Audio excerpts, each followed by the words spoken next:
The Villain's Demand reviews Civil War from Marvel Comics. Hey guys, this is The Villain's Demand. I'm Evan the Great. This is Justin Von Doom. And with the movie coming out, Civil War, in the Marvel Cinematic Universe, we thought we would cover the comic book Civil War. Whose side are you on? I was on Team Iron Man. When the book come out, I too was on Team Iron Man. And then after the story was over, I continued to be on Team Iron Man. I would say I was always an Iron Man supporter, but as the book went on and it got over, I almost jumped ship to Cap's side, even though Iron Man's my favorite character, because I see where the points that Cap had in Iron Man, and some of the, whenever we talk about the book, you'll see why I kind of fielded with Cap as the book went on, because villains just have it too easy to find out who these people are connected to, and that's why I kind of went his side as the book went on. But after that, I'm a firm stander on Iron Man's side, but I just about pulled over just because of that. See, and that's where I see it as a good thing to take villains and use them as weapons instead of causing the disaster. Yeah. Because, you know, in the book, they put the chip in them, and for instance, when the Spider-Man switches sides and joins anti-registration, they send the Thunderbolts after him. Yeah. And it's like Jester, I think, is who it is, and Jack-O-Lantern. You know, they're going to kill him. And then S.H.I.E.L.D.'s like, no, we're going to fry you with, you know, this many voltage if you do it. So, you know, they put him on a leash, so that still wasn't enough to change my opinion.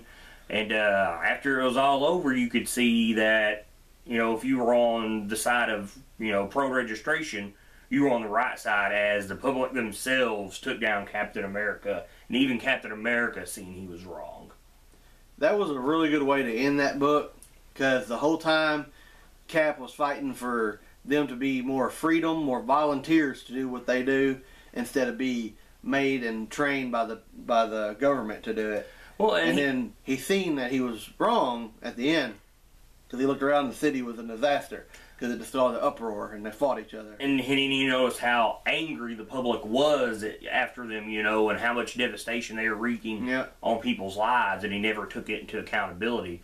And you know, this is at a time in Marvel Comics where they are constantly putting out these big events every year. And, you know, this one had a shockwave that lasted for a while in Marvel Comics. Yeah. But, to kind of get you up on speed to where, what started Civil War, there's quite a few events, if you want to read them. And, you can start with, Avengers Disassemble, which we've covered. So, if you want to just read that, watch it, kind of get an idea of what happened. And that's kind of what started it all. Just the attack on Avengers Mansion right in the middle of New York. Then after that, you had House of M. It's not so much House of M, it's the decimation storyline afterwards, where the government started up the one program, which they had these human-piloted sentinels that were watching the X-Men at Xavier's Institute, because after House of M and Scarlet Witch said no more mutants, the mutants were down to 198 worldwide population. So the government decided to, hey, this is the perfect time to start cracking down on heroes, because most of these are millions of mutants around the world. Yeah. You have the Secret War story, not to be confused with any of the Secret War story, taking place there. That all ended up in New York once again. You have the Hulk going on a rampage in Vegas that took place in Fantastic Four. A lot of these events are covered in the New Avengers Illuminati special, like one-shot, The Road to Civil War. All good stuff to read if you want to kind of get an idea of what's pushing the government for pro-registration and the Superhuman Registration Act. But overall, this is a really good story. Even reading it, 10 years later now, it's still really good. Like I said, there's a lot of things that stick to the story afterwards that's caused ripples or in the Marvel Universe. And it's a really good read. I agree. One thing this book does start and end with is the public. Like we was talking about, they had all these fights inside of the cities. It starts with the book starts out with this group called the New Warriors, and they're like being filmed, and they're wanting to be superheroes, and they pick a bad group of supervillains. That one of them is Nitro, and they get him out by this bus by school, and he blows up, and he kills like 600 kids. Yeah. That's kind of why it pushed the envelope. That's the straw that broke the camel's back after all that's happened. Then from there, like where I said, start with the public. That was in the public. And then the public attacks Johnny Storm while he's at a nightclub, damn near beating to death. And then it ends with Cap getting tackled by the public, knowing that through all this, he was wrong. And on topic of the public and people that's not involved in there, there's also, this is where the Frontline series started. They ran this for a couple of these big events. And it was nice because, yeah, me too, you really got a different point of view on, you know, what was going on in all of these mega events in Marvel. And it's not really through the eyes of major players in the books. It's a real refreshing take on a comic book.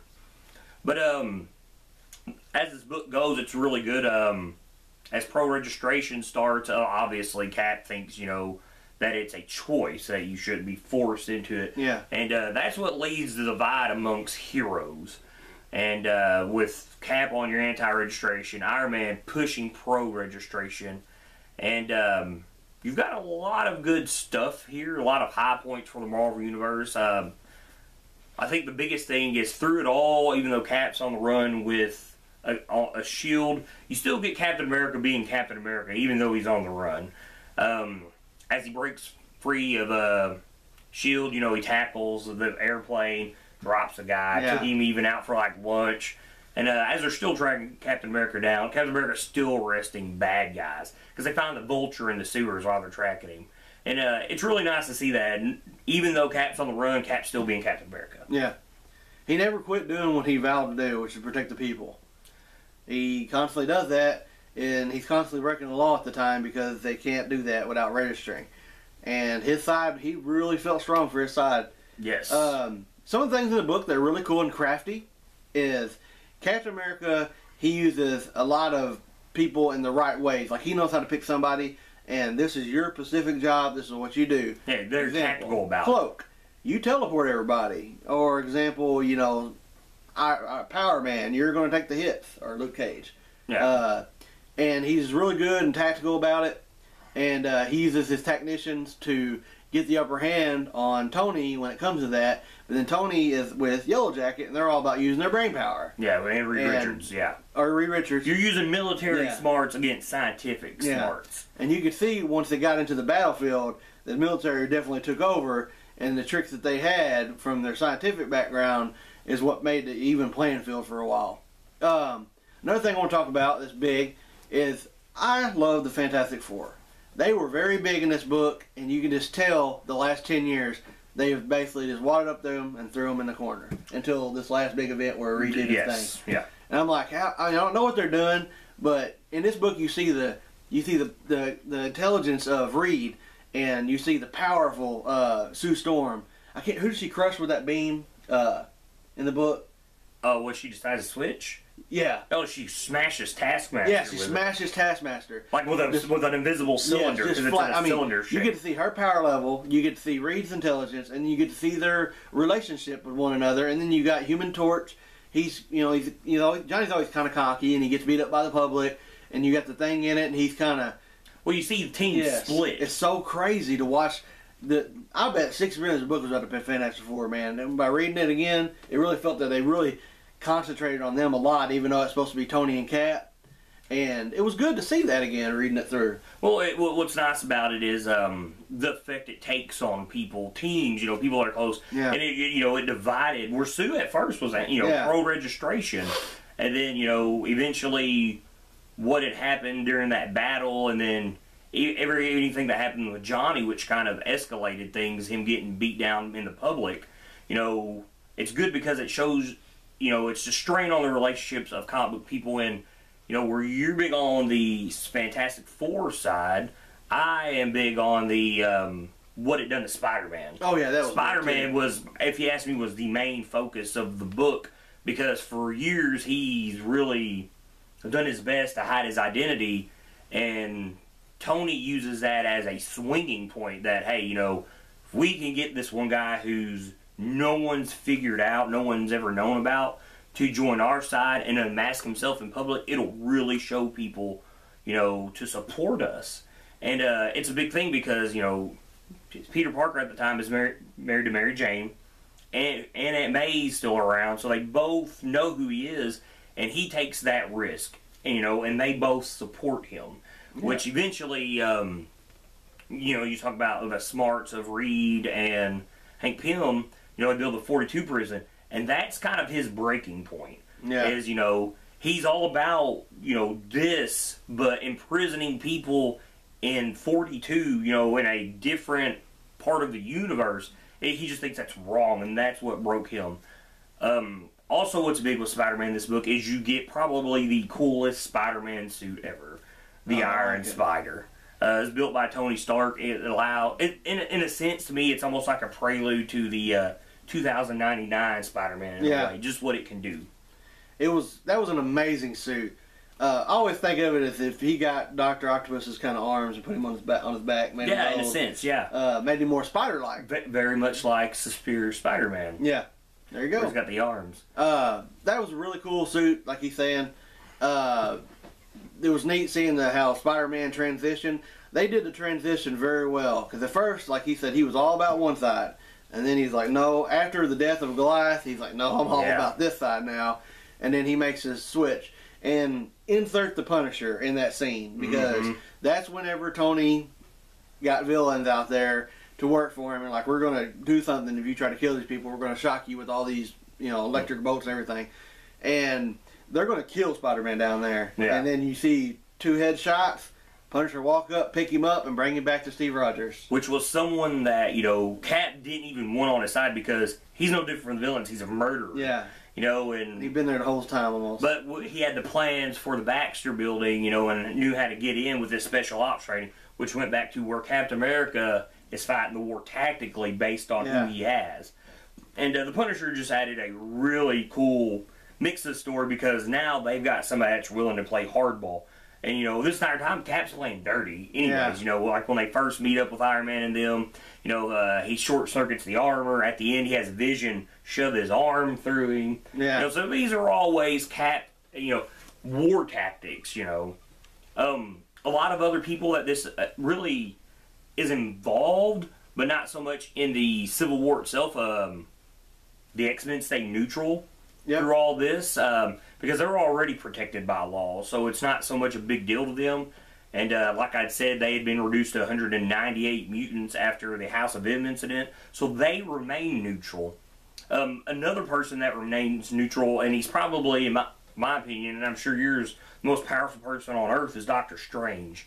And at this time, he had took a back seat in Marvel. He hadn't really been a figure at the front at the time. But the way they were using him, he's always in the background because of how powerful he is.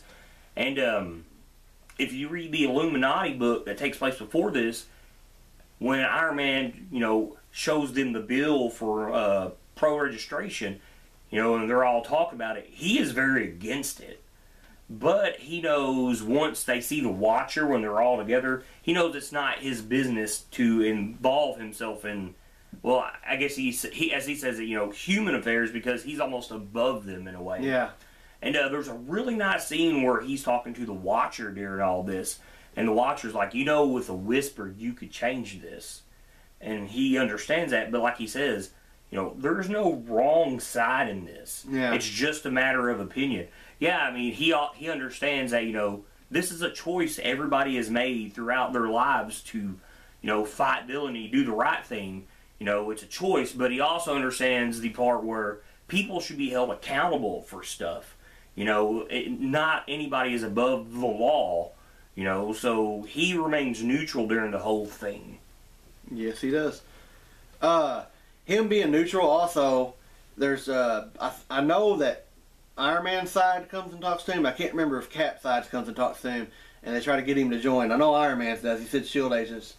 Yeah, they're trying to find him, and they can't find him because I think he's up in the Antarctic at the time. Yeah, because they're trying to find him, and then the vice versa. Cap's got Sue going down trying to get Namor.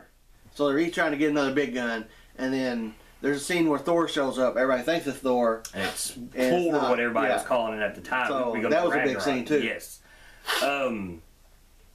Yeah, I mean, and that's, I think, where the book really grabs you is, to make this to make something like this mean something and have an impact, you've got to kill people. Someone has to die. And though Goliath isn't the biggest name in the Avengers, it's still, you know, at the time you don't know that Thor is a clone of Thor, and to see him kill Goliath, you know, you're shocked because, wow, you know, for one, let me back up, Thor's been gone ever since Avengers Disassembled. Ragnarok happened, so, you know, all the Asgardians are in nap time, basically.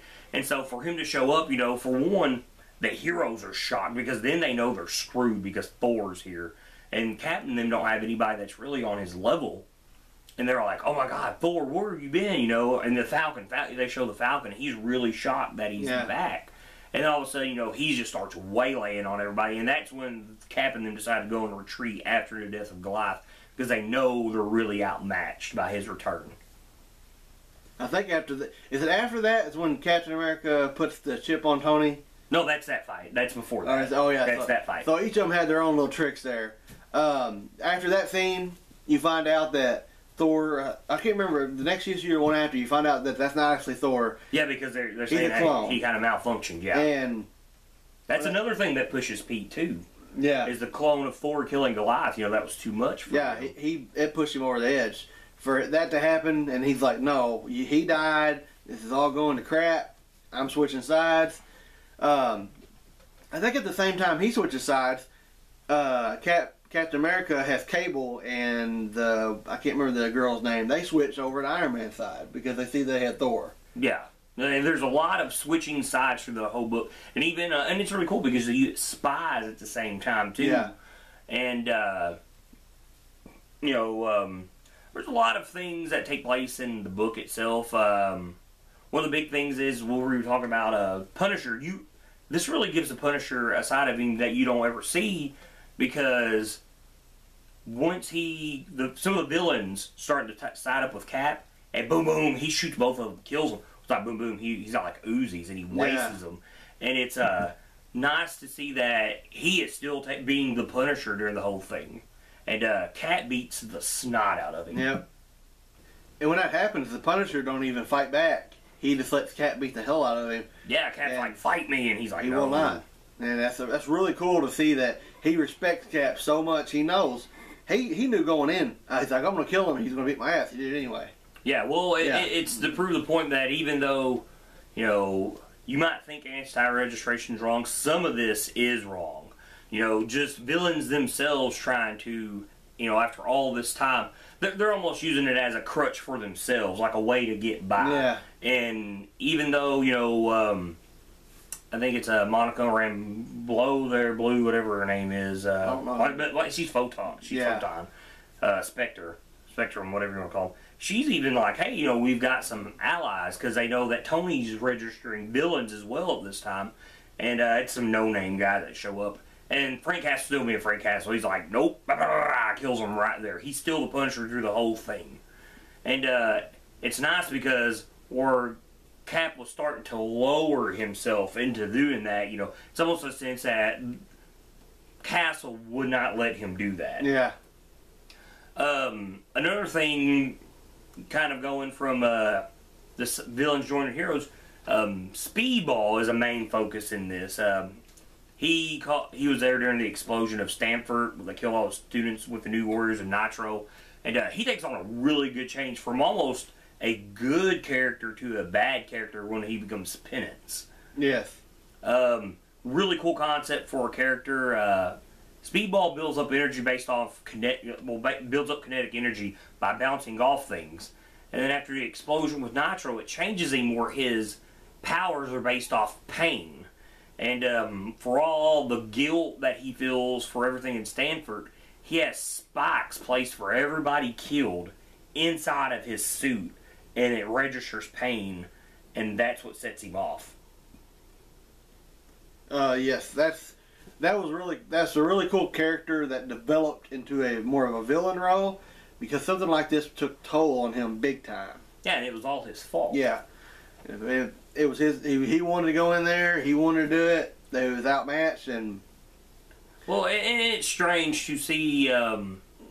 Even though he was a hero before this, to take that upon himself in such an odd way, because I mean this is the toll everything was taking on everybody, and being a hero, being actually the catalyst for it all, because he's almost a it propels him to almost like celebrity status in a way, and not the good kind, because he is literally seen as a murderer to everybody. Yeah. Even though he's done all this heroic stuff for years now with the New Warriors.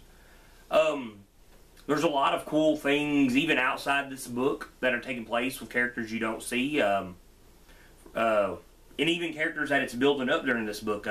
Two characters, which are now, joining Netflix. You got Luke Cage, who hasn't really done anything for Marvel in a while, and Iron Fist. Yeah. And now you're reading this, well, you're watching this, and you're like, Iron Fist was in the book. No, you're wrong. At the time, he is Daredevil. At the time, and a lot of people, when they read this, they don't know that, because Matt's in prison at the time, and Danny Rand is posing as Daredevil in Hell's Kitchen to throw people off, to make them think that they're two different people. So there's a nice little thing a lot of people who just pick this book up and read it don't even realize. Then after Civil War, there's a lot of things that take hold in the Marvel Universe. Like I said, this causes a ripple effect of stuff. Your boy Tony Stark becomes the director of S.H.I.E.L.D., and that sticks around for a long time.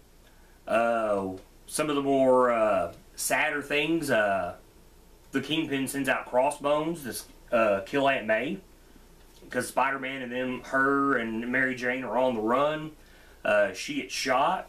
There's a really interesting story there that a lot of Spider-Man fans hate. You get the One More Day storyline where Mary Jane and Spider-Man give up their future to Mephisto to save Aunt May, and Spider-Man gains his secret identity back, where no one, not even Aunt May, knows who he is. The other sad thing, and it was a countrywide thing, what happened was the assassination of Captain America. Yep. I remember that was in the news. It was in all the papers. I remember my bank had a big, one of the guys that ran my bank was a big comic book fan, and they always had like big things posted for like loans, what you could do with these loans. Well, he actually took a thing out for Captain America on there, because to us he's a comic book hero, but in the world he's an icon because of World War II. Yeah. And during all the time of World War II, our soldiers getting slaughtered over there. Even though he's a comic book character, he's almost an inspiration to them. He was a symbol of freedom for the United States. So that was a big thing, throughout the country itself. And on top of that, you brought up Cap and Punisher, the whole scuffle between them two. At the end of the Civil War, you see, Frank Castle pick up Cap's mask. Yeah. And he kind of takes his own version of Punisher, or to the point where he's not really killing people. He's using he's non-lethal is what he goes to, because he's trying to honor Cap in his own way. Another thing that happens is Namor, who sided with Cap and them towards the very end, they're in disputes with the United States. Tony, now as head of S.H.I.E.L.D., takes a fleet of subs to Atlantis. Namor has Nitro captured. He uses him to blow up Atlantis. So that's a big thing, which leads Namor to find the help of Dr. Doom once again. And then you get the 50 state initiative after this, which is mentioned throughout the book, where they're putting teams in each state. That's one of the things that really takes a toll in Marvel over the years. But other than that, I mean, the story's really good. A lot of the things that happen after this book stick. That's my main problem with a lot of these stories. Is there's some things that don't stick. A big major thing in this story is the Hulk's not around. Nope. Tony and some of the other Illuminati shot him into space. That's where you get Planet Hulk, which is an awesome story by Greg Pak, and then you go get War Hulk, which a lot of people are wanting a film about. So there's a lot of things that tie into this book beforehand if you're going to read it, and then there's a lot of things afterwards you should probably do some research into and read it. You go to Wikipedia, it's the list of all the books that are involved. It tells you what happens afterwards and before. But We're the Villains Demand. I'm Justin Von Doom. He's Evan the Great. Watch us on YouTube. Send us some tweets on Twitter. Like us on Facebook. Keep reading, guys. Whose side are you on?